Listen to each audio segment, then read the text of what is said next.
politics is really important. And it also tells us why all too often people feel completely left down by politics. Now politics can just pass them by with ease and dissolution.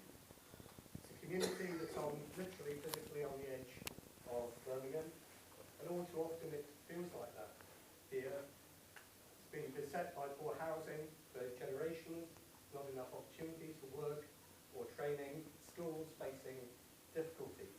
And we've all known that those aren't issues that can be tackled piece at a time.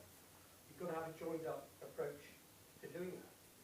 And that's why the last Labour government, when we were in, allocated £50 million. £50 million for these 3 estates. What happened to that is a good reason why people feel let down. Because frankly, that opportunity was squandered. Originally it was a Labour council that consulted people, a Conservative council came in 2004, had another consultation, millions spent on those 2 consultations.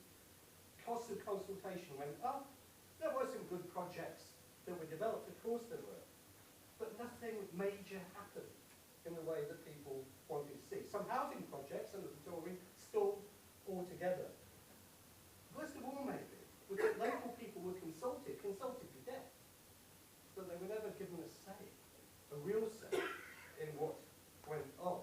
And the Community Development Trust was effectively strangled by the council at that time.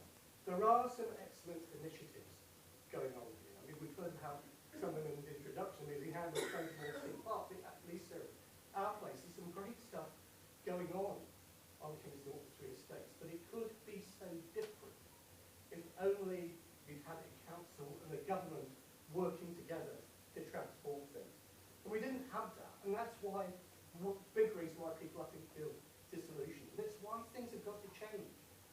And they've got to change nationally as well, because these things didn't happen by accident. They happened because councils made choices to do things or not to do things.